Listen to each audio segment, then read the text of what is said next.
kushikilia mwili hostage, sisi tuingie tuanze kuingia kotini because they knew what it is that wametupangia tukiingia pale. And now sasa tumeingia kotini, tukapata our first lawyer who came in and was like sasa hapa mimi nitaenda tu niwaitishie mwili as the family. Lakini kulingana na huyo lawyer venye alikuwa anataka kukuja, this way alikuwa anataka tuzungumziane na huyu mwanamke, si tukaona we don't want to go in that direction, and so we parted with him. Ukisema to cut you short, ukisema kuna vile alitaka muonge, kwani the lawyer alikuwa na advice nini? The lawyer was actually saying we come to like a consent tusikizane na mama, venye sijui tutazika, something like that. And so as we didn't want to go in that direction because you see uni mtu already amekuja to us very aggressively, ameshashikilia mwili. Okay, if you're claiming to be one of us, why don't you let the body be buried first and then you come and say who you are after? Okay, so probably because she has nothing here, yani hapa hata toka na chochote, her only leverage was the body, kushikilia mwili to force us into something, into a kind of a negotiation. And so we go to the second lawyer. The lawyer comes in, amesikia kwenye nani imefika, akasema that is been very easy case. Me what I'm going to go to the court and ask the court ipatie watoto mwili. And so tukasema okay fine, because what do we know? See, lawyer ametu advise, and that's what now he claimed to go and do. So on the day of the court case, he gives us a link. Kwa link, we are not able to access the court. I'd say the link was not good. I don't know, it was broken, but none of us aliweza to access this court to even see kama atalienda kotini lawyer, but he was claiming he was in court. So we call him and he says, you just let me finish, nyi malizeni mpango yenyu pale nyumbani, because I'm going to bring you the order and you're going to go and bury that guy. And sasa sisi tukasema sini sawa. So in the afternoon, sisi kuja kuona what the order was saying, turns out to be something very different from what he was telling us.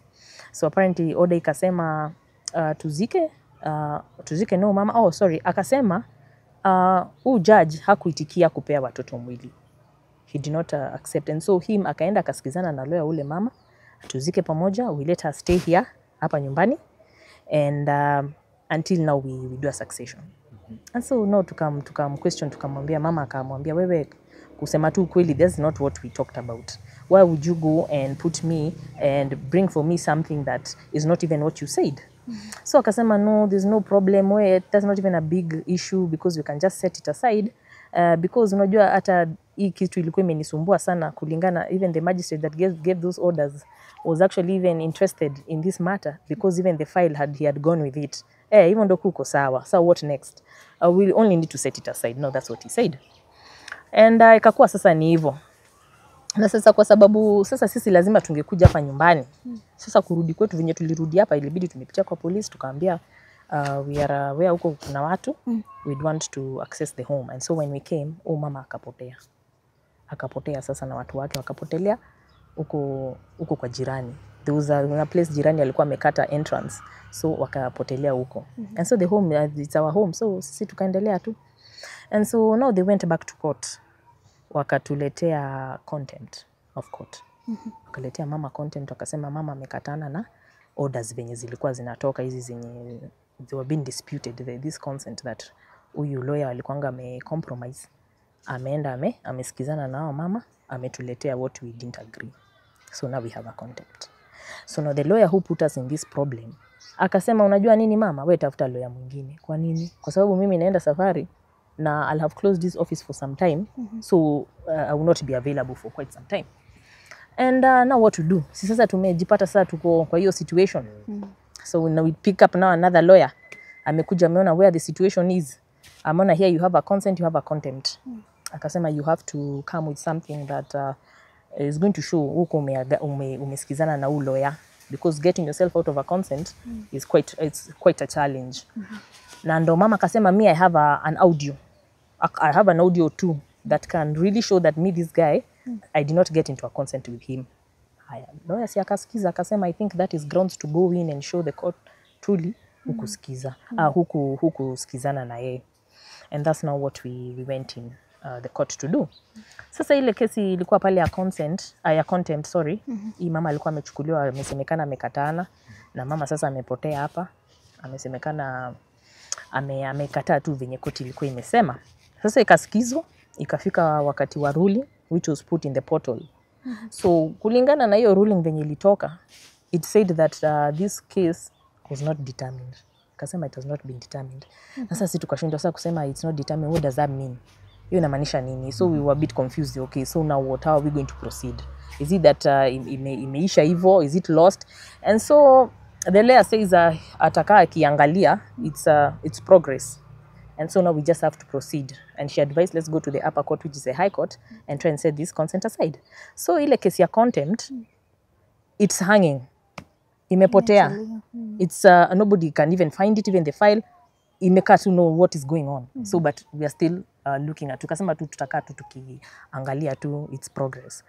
So at the high court, hii kesi ya consent, when we're going to set it aside, ikakaa kweli. Ilikuwa inapea huyu judge, mara it is been sijui adjourned, mara it goes on and on. Ikakaa 2 good years. Wakili, habari? Nzuri sana. Kwani iliendaje maneno ile uliniambia? Sasa hebu nieleze iko shida gani? Hii barua inasema si ulipatia kijana oda. Lakini haina jina yake, ni imesemekana tena ni mimi na ule mama. Kijana hakuna. Unajua sasa? Hii kitu tu lile niliwaelezea ukiwa na ule ndugu wako. Ilikuwa kuweka hiyo cross hiyo tukasahau, lakini unajua kitu ya maana ilikuwa vile nilikuwa advice ilikuwa ni hiyo yeye ani kuparticipate, it does not mean anything, ni mwili kutolewa na. Lakini oda umesoma, hiyo oda imetoka inasemaje? Nilisoma, niliona. Na sasa hapo hakuna kijana wangu ati ndiye atapewa mwili. So mama hiyo haikuwa, unajua hiyo wakati ilikuwa tumefanya koti unajua ilisema iwezi patiana ati mwili kwa mtoto wake. Kwa nini? Kwani ni mtoto na si ni mwanaume mzima? Na wewe uliniambiaje? Si uliniambia imekubali ni kijana atapewa oda asike na sisi tuparticipate.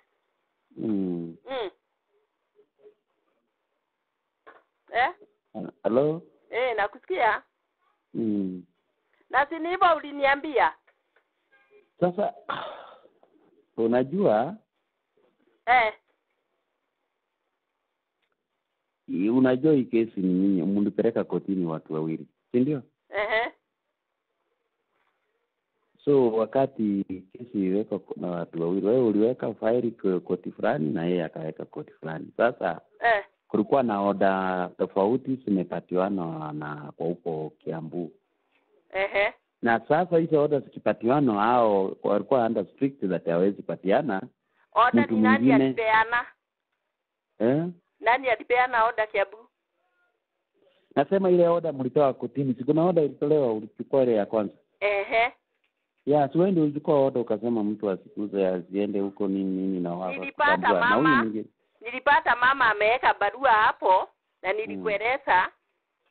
Sasa kwa ufupi hii ina shida gani? Si kama iko hivi. Ina shida na wakili unielewe tafadhali. Sababu tumekuja huko siku mingi na tumekuelezea. Mama alikuwa mpango wa kado wa bwana yangu. Unaona? Na sai alienda ile alipata mzee ni mgonjwa akaingia kwa boma yangu. Na sasa anataka akuwe shareholder.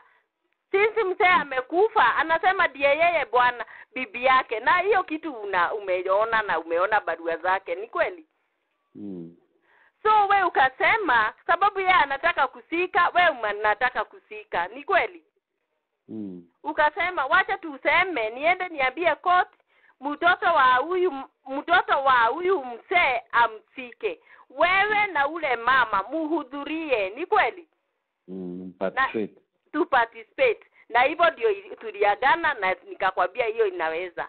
So now mimi nimepewa order that lazima nikubali kwenda kutoa mwili na tuende tusike, na ile kesi ya ndugu zake imetolewa. Si ni hivyo imesema? Ni kukuuliza, si wewe ndio ulipeana hii barua? Unajua unaniamini, unaniitikia sana Shidwa. Do you really know what it was written? Si ilikuwa imeandikwa hivyo? Yeah, I know. All right. Sasa tulikuwa na kijana wako tukichukua hiyo na barua nikapata ameniletea. So sasa nauliza, sasa hii scenario itakuwaje? Mimi na mama tutaenda tuchukue mwili Kware kwa mochari. Ni kweli? Yes. Haya, turudi tuambatane hadi nyumbani. Sasa nikuulize, ile tulikuwa tunaongea na wewe na ndugu yako? Tulikuwa tunasema nini? Tulisema kijana ndiye atapewa order ya kusika mwili, mimi na ule mama tuhudhurie. Yaani tuende kuattend. You know hiyo cross hiyo ya mtoto kuchukua mwili? Hiyo baadaye koti ilikataa. Na wewe jana na asubuhi, what did you tell me? Na hiyo order unaenda kuchukua jioni na nimetoka kwa ofisi unajua nimetoka kwa ofisi kutoka saa 8 nikienda huko. Nikaenda kutafuta hiyo order kuchukua. Tafadhali ungeiacha wakili nikwambie.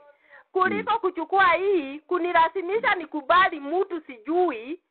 Unaona? Alafu kurasimisha tuende nyumbani kwa boma kwa wasasi wetu. Na yeye tukiambatana twende kusika. Unaona aji wewe? Ukiwa wakili, imagine uongee kama mwanaume, kama mtu mzima, uniambie hiyo scenario itakuwaje kama hawa ndugu zake wamestakiwa, alafu nimebebana na huyu mama na mwili twende huku. Hebu niambie mimi nitakuwa wapi? Wacha kuitikia. Na unafikiri hata kweli nyumbani atakuja? Nitapiga duru ama nitasema nini? You know that woman, ulimuona? Wewe hujui mtu anataka kukuibia kitu yako anakuaje? Atakuja. Si yote ni yake na imetoka kotini. Si atakuja na askari? Hawezi kuja na askari, yote hajasema kuja na. Wacha tuongee vizuri, wacha tusisidie hiyo maneno.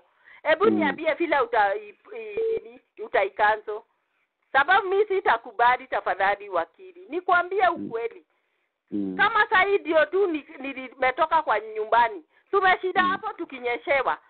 Na tulikuwa tumeshida Kiabu na wale watu ndio tutafute saduku. Surely. Wacha tufanye hivi. Sasa nimechoka. Acha tuongee na wewe saa 1 kamili. Hapana, mimi nimechoka ile baya. Niambie what will happen first of all. Sababu hawa ndugu zangu hata hataki kulala. Wananipigia tu simu, hebu ongea na wakili. Wewe ndio ulitafuta huyo wakili, ulituambia ati sijui nini. Hebu ona hiyo rawama yote nawekewa.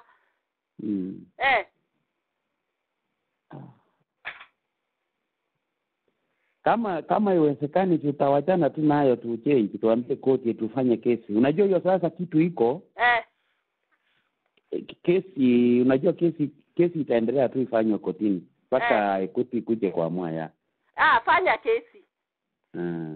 Sababu kusema ukweli umenidanganya, watu tutakuja na wao. Wamesema by 6 tutakuwa hapo. Sababu mimi pesa yao siwezi kusema nilikula. Unaona? Alafu arasimishwe kusika na mtu hawamjui. Unaona? Hiyo ni sababu tu nitoanishe na wao tafadhali. Sawa. Nimesikia, wacha kesi iendelee ifanywe koti ikuje kuamua. Sawa? Afadhali hivyo sababu mimi sitaweza kukua na lawama alafu niende na kusimama na mwizi na nilikuelezea wakili. Sijui kwa nini huku nishika ama mama alikuja akakuona kando. Hiyo mambo siwezi fanya vitu kama. Wacha sasa kesi tu ifanywe, tupange vile itafanywa. Sawa? Ati ifanywe vile itafanywa? Yaani tupange kesi ifanywe kesi ya Mungu. Wacha tufanye hivi. Wao jamaa wape pesa yao. Sawa? So mimi nitakata ile nimetumia alafu tutapiga hiyo sasa. Wacha tukuje hapo. Ulitumia pesa ngapi wewe? Nitapiga, wacha tutapiga hesabu, haina shida. Usipige saa hii. Sababu hii kitu imeniumiza kichwa the whole day. Nikiwaambia tuliongea na wakili wangu. Ni wakili mzuri na aliniambia kesi ameongea na itapewa mwili kijana. Kwa hivyo mkae tu na amani, mwili mtasika ya ndugu yenu na mama hata wasubua na hata kuja hapa. Unaona? Na that's what they know. Sasa immediately tukiwa karibu tutoke kwa gate, barua na message ndio hii.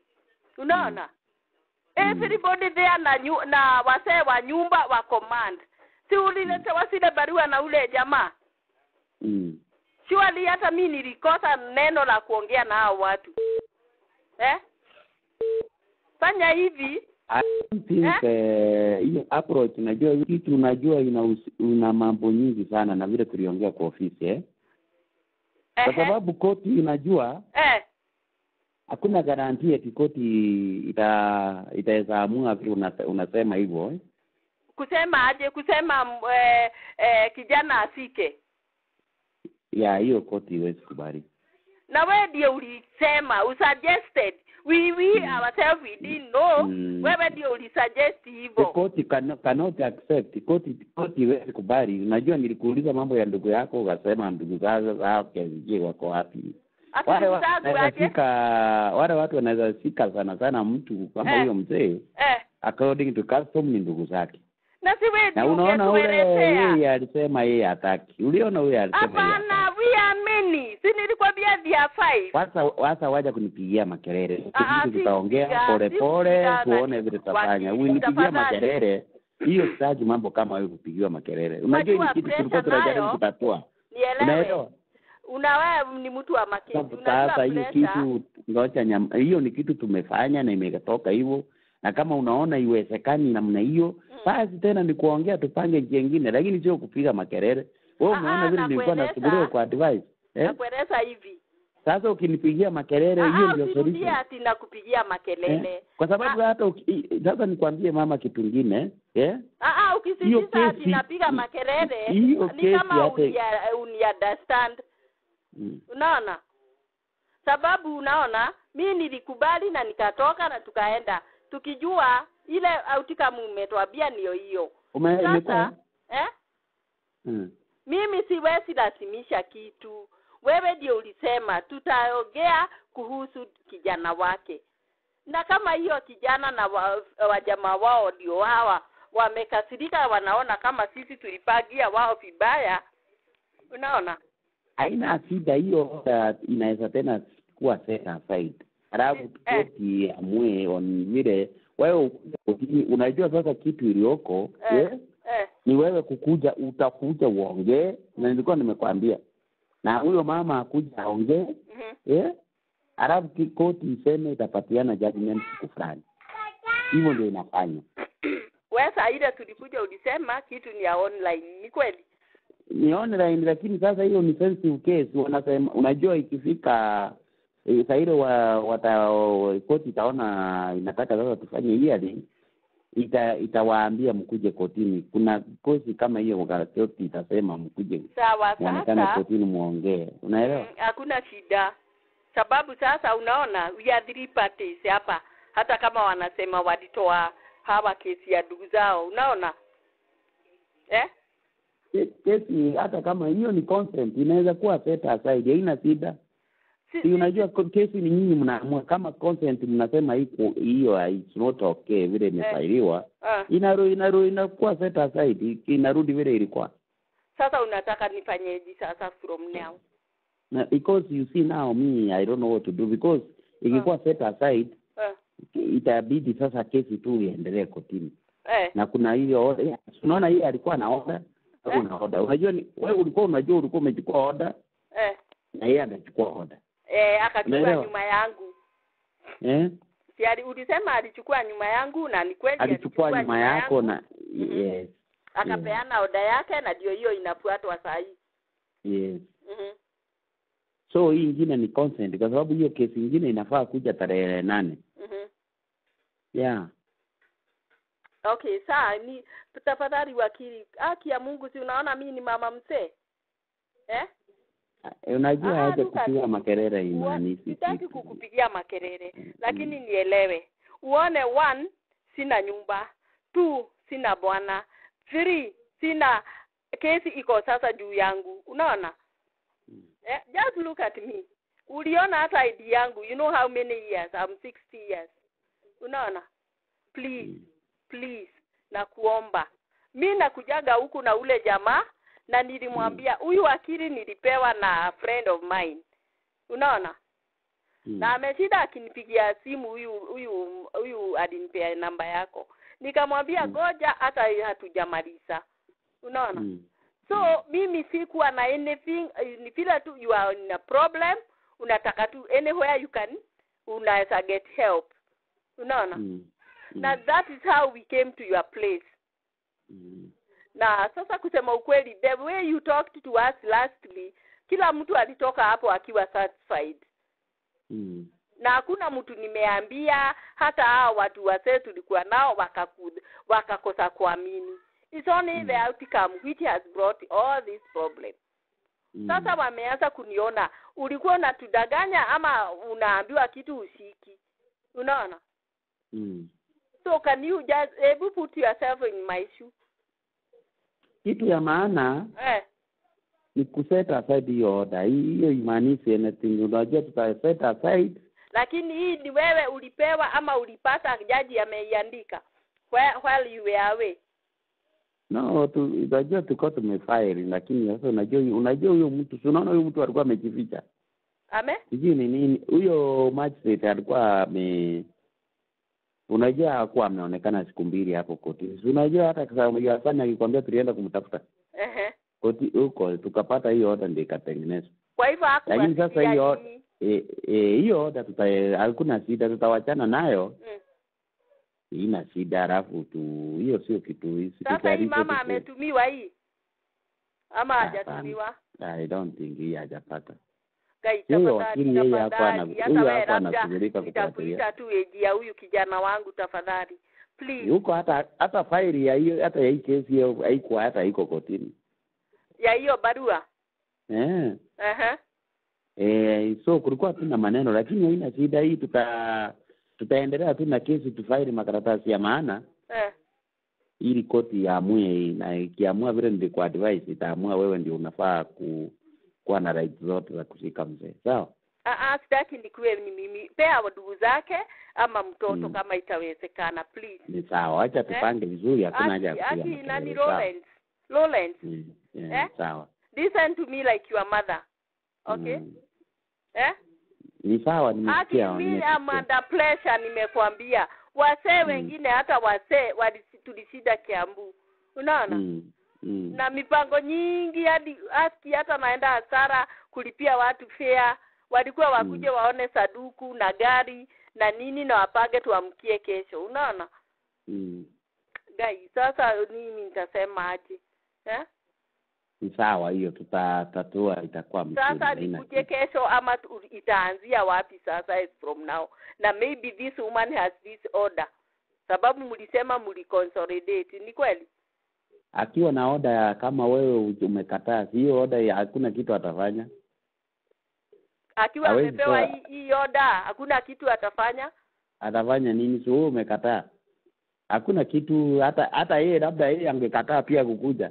Ingekuwa iwezekani. Hawezi kataa. Mimi tafadhali nielewe nani wakili. Mimi wacha tu nakusihi, si ati hakuna wakili mwingine na si ati na siwezi toka, lakini I just want to work with you. Sijui ni kitu gani ilitokea kati ya ile maneno tuliongea na wewe. Sababu naona kuna kitu ilitokea. Sababu you cannot be telling me what will happen all of a sudden igeuke. I know whatever you were telling me was the truth thing to happen. Na sisi wote tuliamini. Vile wakili alituongeresha ilikuwa ni kweli, na that's what I was expecting. Unaona? Kama maybe ulikosa kufika hapo ama somebody else alifanya at your absence, maybe maneno ikageuka. Lakini vile tuliongea na wewe, uliongea vizuri, kila mtu akakuwa satisfied. Sasa kwa nini ikageuka ikakuwa hivi? Haina shida hiyo, tumeongea tumemaliza.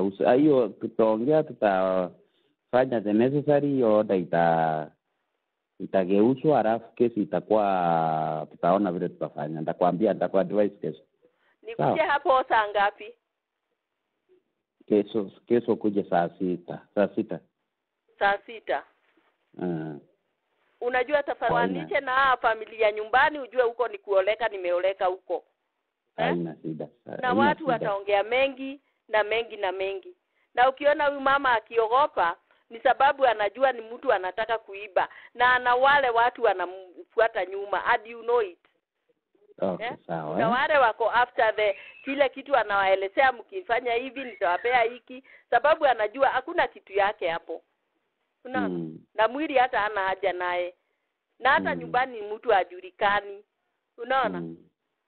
I wish you can see who we are talking about. Sawa, nimesikia. Sawa, Okay, kuna shida. Sasa basi wacha nikuje kesho. Okay. Na kama itaweza kuchange, tuone kama tunaweza endelea tu na ile mpango ya Saturday. Sababu tulikuwa tumemaliza maneno hadi kila mtu akapanga ya wa kuchimbua shimo, na tukasema tusike Saturday. So it's only this time I came to realize hii kitu inaweza niletea shida nikiendelea na hiyo. Okay, sawa. Sababu lakini Rollins, tafadhali take me like your mother, please. Okay, sawa. Usichoke na kazi. Okay, sawa. Okay, nasikia. Kesho saa 6 tuko hapo. Okay.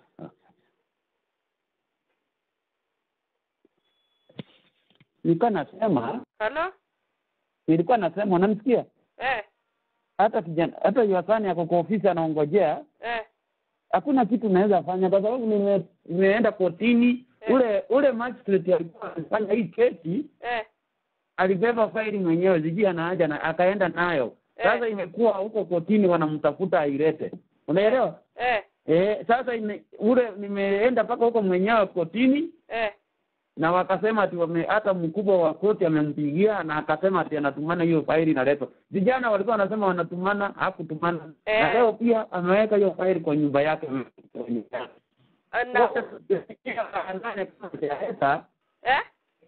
Ikifika saa 8 kama haijafanywa, nitakuambia rafu nione nitafanyaje. Ndaona ni kama kuna maneno, sawa? Ama wale walirudi kwa huyo jaji. Unaonaje?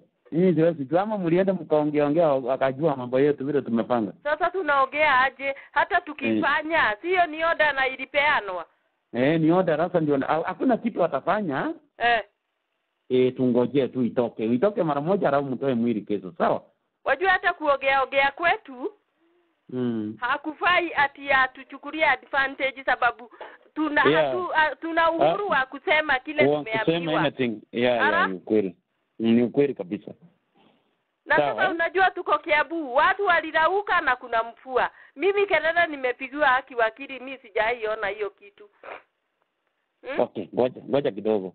1 2 3 6